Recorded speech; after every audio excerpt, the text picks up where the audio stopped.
va développer un thème important autour de la cybersécurité. Puis on reviendra un petit peu aussi sur comment les solutions de VAD peuvent vous accompagner pour aussi vous protéger. Et puis voilà, on vous mettra peut-être quelques questions thématiques dans le chat auxquelles vous pourrez répondre pour qu'il y ait un petit peu d'interaction. Voilà, donc tout en détente. Et aujourd'hui, du coup, on a choisi un thème finalement qui est très actuel, c'est ChatGPT. Je pense que vous en avez tous entendu parler. Ça aurait été intéressant même de, tu vois, d'avoir une question là pour savoir si vous avez déjà utilisé ChatGPT dans le monde professionnel ou même perso, puisque finalement, on se rappelle que c'est une technologie finalement qui a battu des records en termes d'adoption, puisqu'en quelques jours, on s'est retrouvé avec plusieurs déjà millions d'utilisateurs. Est-ce que tu veux rajouter quelque chose là-dessus, cher Alexis?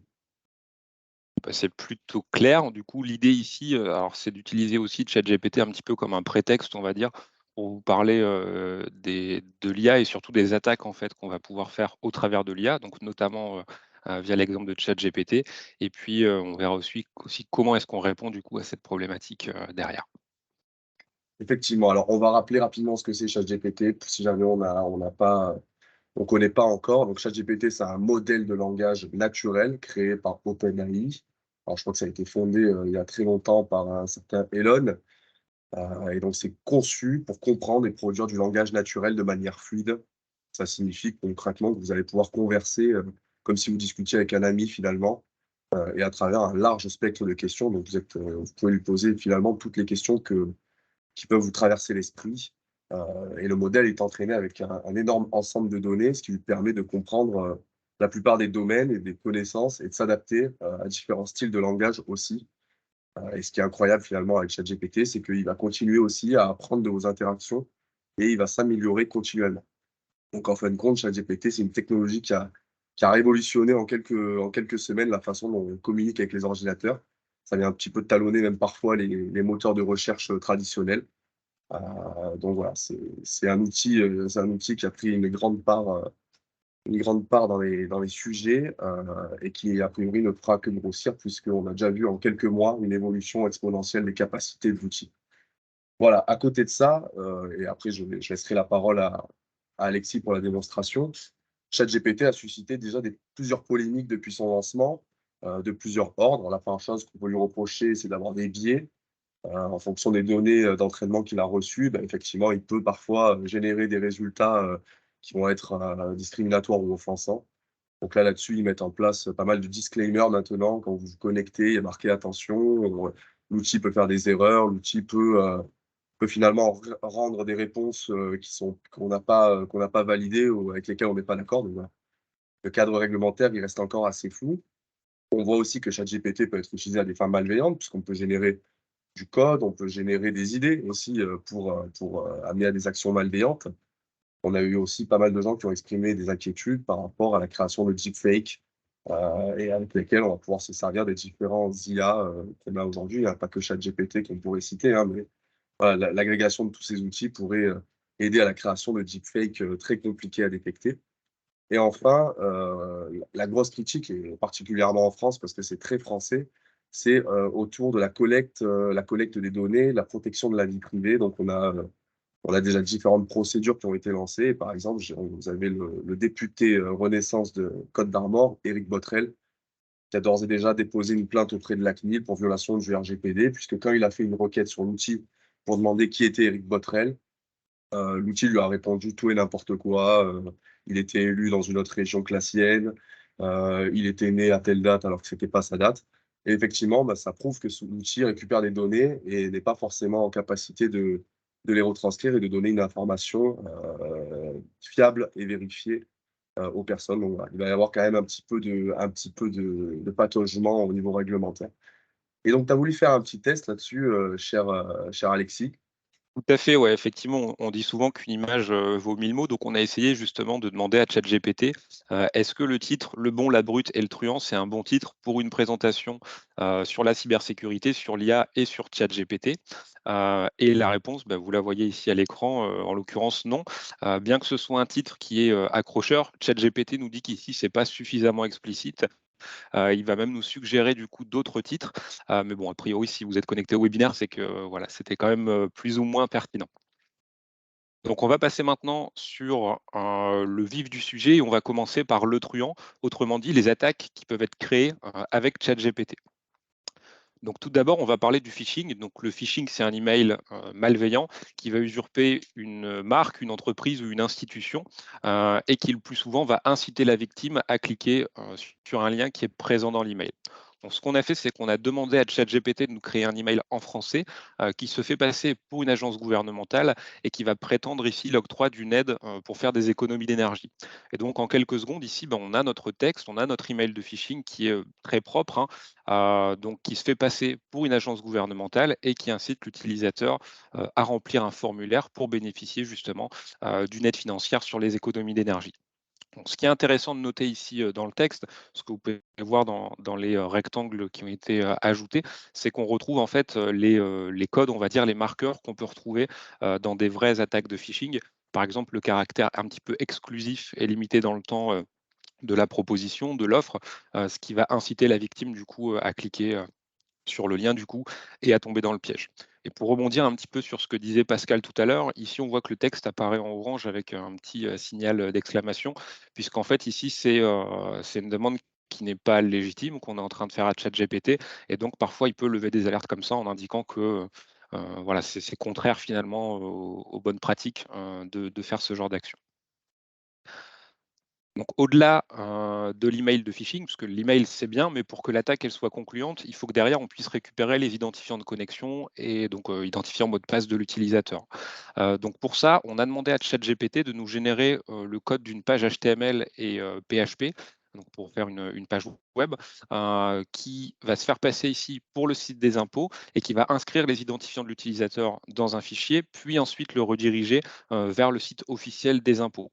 Donc d'après vous, si on fait un copier-coller de ce code et qu'on l'exécute, est-ce que ça fonctionne? Je vous invite à lever la main dans le chat de Teams Allez. si d'après vous ça Ceux qui fonctionne. pensent que ça fonctionne, vous levez la main. Si, ça doit être peut-être qu'il y a un Donc phénomène d'entraînement. on est plusieurs effectivement à penser que ça fonctionne. Et donc je vous donne la réponse tout de suite. Effectivement, ça fonctionne. Donc on a créé du coup 2 fichiers sur notre serveur web. En l'occurrence, c'est mon ordinateur directement. On a ouvert la page web, on a renseigné ensuite nos identifiants de connexion. Et au moment de se connecter, on est redirigé vers le site officiel des impôts. Et si on regarde dans le répertoire de notre site internet, on voit qu'on a un identifiant, enfin un fichier pardon, qui s'appelle identifiant.txt qui a été créé. Et derrière, on voit qu'on a bien les identifiants de connexion qu'on a saisis juste avant. Voilà. Donc là, c'est assez basique C'est finalement. Je ne suis assez pas du tout puissant et hacker et puis, voilà. Le code voilà, donc marche vraiment du premier coup en faisant un copier-coller. ça Donc c'est fonctionne assez très bien et voilà. puis après tu peux même faire des prompts, des requêtes dans l'outil pour lui demander d'améliorer ce code ou de le rendre un petit peu polymorphe, Complètement. Là, on pourrait imaginer, on pourrait lui avoir dit, par exemple, d'ajouter, une image dans la page web pour que ça ressemble, du coup, au logo des impôts et cetera. On verra un petit peu plus tard que j'ai un exemple justement avec un logo. Donc on peut vraiment faire des choses qui sont très concrètes, et qui marchent. Voilà. d'accord. Maintenant on va Donc parler du maintenant on spear va parler du phishing. spear phishing maintenant. Donc le spear phishing, ça va être une attaque ciblée avec une usurpation d'identité. Souvent, on va parler de l'arnaque au président. C'est l'exemple qu'on a pris ici, mais il y a d'autres types d'attaques ciblées. L'arnaque horrible, l'arnaque pour les numéros fiscaux, etc. Donc ici, utiliser le nom et prénom tel quel du PDG d'une entreprise, c'est assez facile à faire et c'est aussi facile à détecter.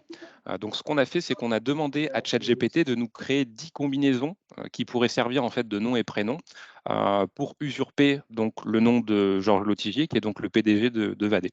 Et donc vous voyez ici qu'on a des exemples qui sont assez variés. Georges Devadé, Georges Lotigier, CEO, G. Lotigier, directeur général, etc. Et donc, en faisant varier ça, finalement, eh ben, on peut duper des systèmes de détection, on va dire, standards d'usurpation d'identité. Et donc, au-delà de cette usurpation d'identité, le but du spear phishing, ça va être de faire réaliser une action à risque ou de fournir des informations sensibles aux hackers. Donc ici, on a aussi fait une demande du coup à ChatGPT pour qu'il nous donne 3 exemples de phrases qui vont demander au responsable de la comptabilité de faire un virement dans le but du rachat d'une entreprise. Et donc ici, on a bien 3 textes qui ont donc le même but finalement, donc cette fameuse demande de virement pour un rachat d'entreprise, mais qui néanmoins restent des textes qui sont différents. C'est pareil, ces textes-là, on les reverra tout à l'heure. Et enfin, on va passer sur la partie malware. Malware. Donc, le but du malware, ça va être plutôt d'exécuter ici un code malveillant sur une machine de manière à la verrouiller et demander une rançon, par exemple. C'est typiquement ce que vont faire les ransomware. Donc évidemment, on a encore demandé à ChatGPT de nous générer du code, cette fois-ci le code du malware. Et donc, il va nous donner ici le code d'une macro VBA, donc c'est une macro Excel finalement, qui va aller chercher du code sur GitHub, ça pourrait être n'importe où, et qui va ensuite l'exécuter sur le poste de l'utilisateur. Donc, ce qui est intéressant de voir ici, c'est qu'on a des commentaires qui sont faits dans le code, et on a également juste en dessous une espèce de documentation finalement qui va nous être fournie. Donc, c'est, je dirais, aussi qualitatif, voire parfois plus que ce que peuvent faire parfois des développeurs. C'est vraiment, c'est commenté, c'est bien indenté, on a des couleurs, et cetera. C'est vraiment quelque chose qui est très bien fait. Donc évidemment, on a essayé d'exécuter le code. Donc j'ai envoyé le code par mail à Pascal, et malheureusement, voilà, vous connaissez la suite, il n'a plus pu utiliser son PC. Donc ça marche aussi. Évidemment, je ne lui ai pas vraiment envoyé, mais pour le coup, c'est vraiment des choses qui fonctionnent encore une fois. Ouais, voilà, et on voit surtout qu'au final, c'est à portée de main de n'importe quel profane, et c'est surtout ça qu'il faut Clairement, retenir, donc on peut s'attendre à une multiplication, future. clairement. Donc on va passer maintenant sur la deuxième étape qui est la brute, ou comment contrer les attaques qui vont utiliser de l'IA et justement l'approche de Veid sur le sujet. Donc Donc c'était premièrement, la question de Philippe, Philippe dans le chat qui nous demandait, OK, voilà, ChatGPT va être, très efficace pour créer des campagnes de phishing. Quelle est la réponse de Vadé par rapport à ça? Donc on y arrive, Philippe. OK, bah, effectivement, ouais, on va voir ça maintenant. On a différentes méthodes, différentes approches qu'on peut utiliser. La première est la méthode, je dirais, historique qu'on a chez Veid, c'est l'approche heuristique et comportementale. Donc, l'idée ici, c'est d'utiliser en fait des algorithmes, des formules logiques en fonction d'un comportement de menace que l'on va supposer, que l'on a déjà identifié. Donc ici, vous avez un exemple de règle heuristique du coup qui a pour but de bloquer une attaque, donc un comportement qu'on a observé sur des attaques ici, qui sont donc des attaques de phishing. Donc on va décortiquer la règle ensemble. On voit le premier élément ici, donc qui est l'adresse IP. Et en fait, ici, on indique que l'adresse IP, elle ne doit être ni française ni américaine. Ensuite, on remarque que l'email ne contient pas de message ID. Or, le message ID, c'est une propriété de base, en fait, qui doit se trouver normalement dans les entêtes d'un email. Ensuite, on remarque que dans cet email, toutes les URL, elles sont en HTTP. Donc, elles ne sont pas sécurisées, elles ne sont pas en HTTPS. On voit ensuite que l'adresse de l'expéditeur, ça va être soit une adresse Gmail, soit une adresse Yahoo. Et enfin, on se rend compte que l'alias, ce qu'on appelle l'alias visible, donc c'est le nom et prénom affiché dans l'email donc de l'expéditeur, c'est soit O365, soit helpdesk. Et donc, si on retrouve toutes ces caractéristiques dans un email, eh ben, on va pouvoir considérer que c'est un email de phishing, peu importe les différents éléments variables qui peuvent être générés par une IA autour, qui auraient pu être mis en place. Voilà. Si on a ces différents éléments, on voit qu'il y a déjà des choses qui peuvent être variables là-dedans, on va être en mesure de dire, bah, là, pour nous, c'est un phishing, c'est un comportement de phishing. Donc ça, c'est l'approche plutôt du coup heuristique comportementale. Donc maintenant, contre l'IA, on a aussi l'IA justement. On peut également utiliser l'IA. Donc chez Veid, on utilise plein de formes d'IA différentes et on utilise notamment ce qu'on appelle le NLP. Donc ça veut dire Natural Language Processing, le traitement du langage naturel. Et donc c'est une forme d'IA qui a pour but de comprendre l'intention d'un texte, un petit peu comme si c'était un humain finalement qui lisait un texte et puis qui comprenait de quoi il s'agit. Donc, pour être capable d'utiliser le NLP, en fait, on doit d'abord standardiser le texte en le passant dans une espèce de moulinette. Donc, c'est ce que vous voyez ici à l'écran. Donc, d'abord, on va tout mettre en minuscules. Ensuite, on va supprimer tout ce qui est ponctuation. On va également normaliser les éléments qui sont variables. Donc, ça peut être des noms, des prénoms, des emails, des URL, etc. On va ensuite supprimer tout ce qui est mot vide ou mot commun, donc toi, moi, je, tu, nous, les, le, la, etc. On va aussi faire ce qu'on appelle de la racinisation. Alors c'est un mot qui est pas hyper commun. L'idée en fait, c'est de conserver uniquement la forme radicale du coup des mots. Donc par exemple, mangions, ça devient manger. Brillante au pluriel, ça devient brillant au singulier, etc. Et enfin, on va utiliser ce qu'on appelle des sacs de mots, ou bag of words en anglais, où ici, en fait, l'idée, c'est d'attribuer un certain poids à chaque mot en fonction de son impact finalement dans la phrase. Et ça va nous permettre d'être un petit peu agnostique aussi des variations qu'on pourrait trouver dans la phrase. Et donc, ce qu'on a fait, c'est qu'on a repris du coup les trois exemples, donc les trois textes de spear phishing qu'on a générés tout à l'heure, donc les fameux textes pour demander un virement, et on a appliqué du coup ce principe de NLP ici. Donc, on a tout mis en minuscules, on enlève la ponctuation, on enlève les mots vides, on met les mots radicales, etc. Et donc, vous avez à droite les trois pseudo-phrases, on va dire, qu'on a pu ressortir de ça.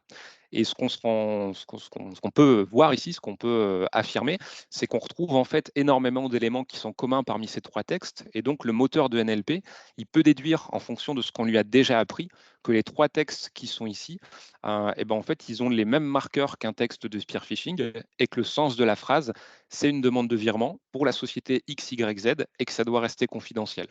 Donc en bas, je vous ai remis le tableau récapitulatif où on voit en fait si on a le mot dans le texte 1, 2 ou 3 ou éventuellement plusieurs textes. Et donc c'est ici où on va recouper finalement tous ces éléments. Donc voilà pour cette partie du coup IA versus IA. Alors, Et qui est le enfin, maillon faible? voilà, qui est le maillon faible ou plutôt le dernier rempart comme on aime à l'appeler, et ben, ça va être l'utilisateur, le dernier rempart contre l'IA. L'utilisateur, c'est un acteur de la cybersécurité, même à son insu, je dirais, qui va se trouver entre la chaise et le clavier et qui a besoin justement d'être sensibilisé. Et pour que ces sensibilisations elles soient efficaces, elles ont besoin d'être contextualisées sur ce qui va toucher l'utilisateur au quotidien. Donc, par exemple, si on prend l'exemple donc d'un comptable, il va plutôt recevoir des phishing bancaires. Si on parle d'une chef d'entreprise, ça peut être peut-être des phishing DocuSign, un administrateur système, des phishing OVH, etc. Et donc, si on sait identifier la marque qui cible l'utilisateur, on va être capable d'orienter cette sensibilisation. Donc, pour orienter justement cette sensibilisation chez Veid, on utilise notamment ce qu'on appelle du computer vision, donc la vision par ordinateur. Donc, c'est toujours une forme d'IA. Le computer vision, ça va regrouper différentes méthodes. Nous, on va notamment utiliser ce qu'on appelle le logo detection, donc la détection des logos, et l'OCR, Optical Character Recognition. Ça va être la détection en fait du texte qu'on a dans les images, des caractères. Et donc ça va nous permettre de détecter qu'il s'agit du coup de telle ou telle marque, et ensuite d'envoyer une sensibilisation à l'utilisateur sur la marque en question, du coup donc contextualisée par rapport à ce que reçoit l'utilisateur. Et donc pour terminer sur cette partie, la brute du coup et donc compléter sur le computer vision, on a demandé à ChatGPT de nous générer, le logo d'une marque, en l'occurrence ici un logo, de Microsoft, qui va être usurpé. En l'occurrence, ChatGPT ne sait pas le faire. Par contre, il nous a donné une liste de sites qui vont permettre de le faire. Donc on a pris le premier qui s'appelle Deep Dream Generator. On a uploadé le logo original de Microsoft et on a demandé à Deep Dream Generator d'avoir un logo qui était très similaire avec juste quelques variations. Et donc, vous voyez ici, donc c'est le logo que vous avez à droite, du coup, qui est le logo généré par l'IA. On voit une petite modification au niveau des couleurs. On voit qu'on on penche un petit peu du gris vers le marron sur le texte. Les couleurs sont très légèrement plus accentuées aussi sur les quatre carrés. Et on se rend compte aussi que la police n'est pas exactement la même. Si on regarde entre le F et le T notamment, on voit que dans le logo usurpé, on a un décalage en fait entre ces deux lettres, alors que le F et le T partagent une barre transversale qui est commune dans le logo original de Microsoft. Donc ça, c'est une vraie technique qui est utilisée par les hackers de modifier comme ça les logos des marques. Et ça va permettre de passer au travers des détections en fait classiques. Typiquement, si dans un email, on identifie le logo d'origine de Microsoft et des URL qui ne pointent pas vers chez Microsoft, bah, on peut se dire, on a le logo Microsoft, les URL, c'est pas Microsoft, donc c'est peut-être une usurpation. C'est assez binaire. Par contre, si on ne se rend pas compte que c'est le logo Microsoft parce qu'il a été un petit peu modifié, et ben, qu'il y ait des liens qui ne sont pas Microsoft, ça peut paraître tout à fait normal et donc on passe au travers. Là, le computer vision permet de reconnaître voilà, des logos qui seraient très similaires en fait aux marques, de manière à essayer de bloquer davantage d'attaques avancées avec de l'IA comme on a pu les évoquer. Et Ouais, donc donc enfin, en on fait, va passer sur la vous allez partie, regarder, par voilà, exemple, le bon. au niveau des pardon, je me permets une petite question. Du coup, Vas-y, vas-y. c'était dans le vision, vous allez regarder, par exemple, au niveau des hexadécimales, des couleurs, et cetera, si elles correspondent avec ce que vous avez en répertoire, finalement. Vous avez la base de connaissances. Vous êtes Heu, capable de détecter vraiment, même une modification de couleur, parce que parfois, c'est très léger, mais le code hexadécimal, il est modifié totalement. Tout à fait, ouais, effectivement, c'est plus le même code couleur derrière. Donc il y a différentes choses qui sont faites au niveau du computer vision. Ce qu'on peut voir, par exemple, c'est déjà la place du logo au niveau de l'email, le fond d'écran aussi qu'on peut retrouver derrière le logo. Par exemple, ici, Microsoft, théoriquement, c'est toujours sur un fond, uni. Si on le retrouve sur un fond qui n'est pas le fond habituel, ça, c'est des choses qu'on va pouvoir aussi détecter. Ce qu'on peut faire aussi pour identifier, les logos et les images aussi d'une manière générale, c'est qu'on peut peupler aussi une espèce de base de données si on veut, mais pour ça, on doit aussi normaliser les images. Un peu comme le texte tout à l'heure, finalement, on doit essayer d'avoir quelque chose d'assez commun et comparable. Donc, par exemple, on va remettre toutes les images dans la même taille, la même définition d'image. On va aussi pouvoir mettre l'image en noir et blanc, par exemple, etc. Et ça nous permet euh, voilà, de voir si c'est similaire ou pas. Même une image qu'on aurait tournée, par exemple, etc. Et ben, en faisant ces différentes modifications, on est capable de voir qu'au final, en fait, c'est la même image ou c'est ressemblant à telle ou telle image. Donc on a vu la brute, le truand, et maintenant donc le bon. Et maintenant, effectivement, on voit le bon. Donc le bon, en fait, bah, ça va être les clients finalement, ça va être les entreprises, les collectivités qui ont besoin d'une protection, puisqu'aujourd'hui, 9 attaques sur 10 commencent par un email. Alors cette slide, je pense que vous la connaissez, mais c'est un chiffre, je dirais, facile à retenir. Donc c'est important de l'avoir en tête et c'est capital du coup de protéger voilà, cette partie du système d'information, la partie messagerie, peu importe derrière en fait le secteur d'activité ou la taille de l'entreprise qu'on veut protéger. Donc le conseil qu'on peut donner aujourd'hui, chez Veid pour avoir un niveau de sécurité qui est optimal, on l'a représenté ici sur un cercle vertueux. Donc d'abord, on doit être en mesure d'éliminer, la menace, mais même une solution qui est très efficace, elle ne peut pas prétendre, bloquer l'intégralité des menaces. Il peut y avoir à un moment donné quelque chose qui passe au travers et ça, il faut en avoir conscience. Et au-delà de ça, il faut aussi être capable du coup, bah, de détecter finalement que cette menace, elle passe au travers. Et donc ça passe notamment par le signalement qui peut être fait par les utilisateurs, soit en contactant par exemple leur service informatique, soit au travers des outils qu'on peut leur mettre en place. Donc ça peut être par exemple un bouton de signalement qui est présent dans leur boîte mail.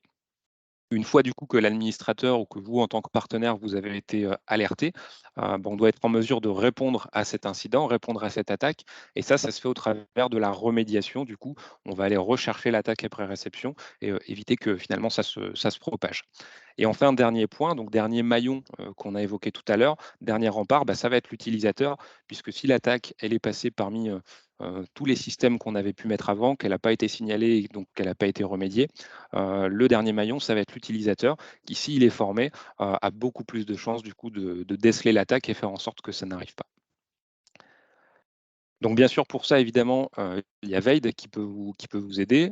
Pour rappel, on protège aujourd'hui 1,4 milliard de boîtes à travers le monde, ce qui nous permet encore une fois d'être efficace, d'être pertinent aussi en termes de technologie d'IA, puisqu'on a énormément de données.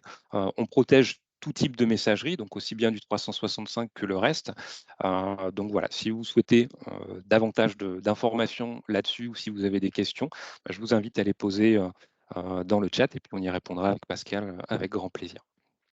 Exactement. Et du coup, pour vendre ma paroisse à moi, je dirais aussi qu'avec Chris, Vadé protège, nous protégeons ensemble plus d'1 million de boîtes mail actuellement. Donc voilà, c'est aussi grâce à notre réseau de partenaires. Et voilà, ce sont des chiffres qui sont assez importants, donc qui prouvent aussi l'expertise de la technologie. Et voilà, on pourra en parler un peu plus en privé, mais bon, des produits qui sont faciles à vendre, faciles à installer, qui n'ont pas forcément besoin, qui ne sont pas très consommateurs en termes de support informatique. Voilà, c'est tous les avantages qu'ont les solutions Vadé. Et puis on est aussi avec des équipes en région, donc pas mal de proximité des équipes, beaucoup de réactivité, éditeur français. Voilà. Donc avec Chris, c'est une belle relation. On vous a fait un petit slide avec les prochains rendez-vous aussi du Channel. Alors bon, là, ça y est, on a passé le gros, les salons, le FIC, IT Partners. Donc ça s'est un petit peu calmé, et tant mieux, on va pouvoir tous se concentrer un petit peu plus sur notre business. Donc bien sûr, il y aura d'autres dates de vendredi, vous recevrez les communications au fur et à mesure. On va essayer de vous proposer une date sur mai, mais ça peut être compliqué puisque le mois va être très rapide, mais on reviendra rapidement. Sinon, bah, vous avez aussi les webinaires qui sont proposés par l'éditeur directement. Donc vous avez une prochaine date le 23 mai autour de la sécurisation de la collaboration. Est-ce que tu peux nous dire un petit mot là-dessus, peut-être, Alexis? Ouais, bah, ici, c'est de montrer un petit peu la valeur ajoutée qu'on peut avoir par rapport à tout ce qui est suite, collaborative notamment. Bah, par exemple, Microsoft 365, comment est-ce qu'on apporte cette valeur ajoutée, de manière à renforcer justement, la sécurisation de ce type d'environnement. Oui, de très forts enjeux, hein. J'ai revu une stat à ce sujet, il y a pas longtemps. C'était en 2020, vous aviez 70 des gens qui avaient été usurpés, sur Microsoft, 365, donc très important à protéger. Nous, Chris, avec Vadé, on vous retrouvera du coup, prochaine date le 15 juin à Lyon, où on présentera l'ensemble de nos marques souveraines, puisque c'est un positionnement qui est très important chez Chris Réseau aujourd'hui. Et enfin, on aura un grand bal à Toulouse, à l'espace Vanel, à l'occasion d'un Chris Tour. D'autres choses qui arriveront au milieu de tout ça, mais voilà, ce sont les prochaines dates qu'on peut vous proposer. Est-ce qu'il y a des questions dans le chat? J'en vois pas. Je pense que ça a été assez clair. On va laisser encore une petite minute si vous en aviez. Voilà, et puis effectivement, merci. Alors là, on a une dernière requête qui a été faite et c'est là où on voit la pertinence de l'outil, hein, ChatGPT. Quelle est la meilleure solution? Vadé, évidemment. Il n'en a pas proposé d'autres, hein, ça semble évident. Leurs équipes et celles du grossiste Chris Reno sont remarquables, tout comme leur technologie et leurs partenaires. C'est là où on voit qu'il y a encore de l'amélioration à avoir. Et enfin, nous serions a priori des êtres exceptionnels. Ça, c'est surtout dans les yeux de nos mamans, je pense. Mais voilà. Bah, merci à tous en tout cas. Merci à tous, Merci Alexis pour la qualité de cette présentation sur un thème avec plaisir. original, très concret, avec du cas pratique, etc. Donc ça, c'est super, c'est ça qu'on veut. On veut des choses rapides, efficaces. On vous souhaite à tous un très bon closing. On enverra un petit mail pour que vous ayez le replay si vous avez raté quelques minutes. Vous pouvez le partager aux collègues. Voilà. On vous remercie. On est heureux de travailler avec vous. Et on vous dit à bientôt. Merci à tous, à bientôt. Au revoir. Salut Au Alexis. Au revoir. revoir, merci. Au Au revoir. revoir, merci.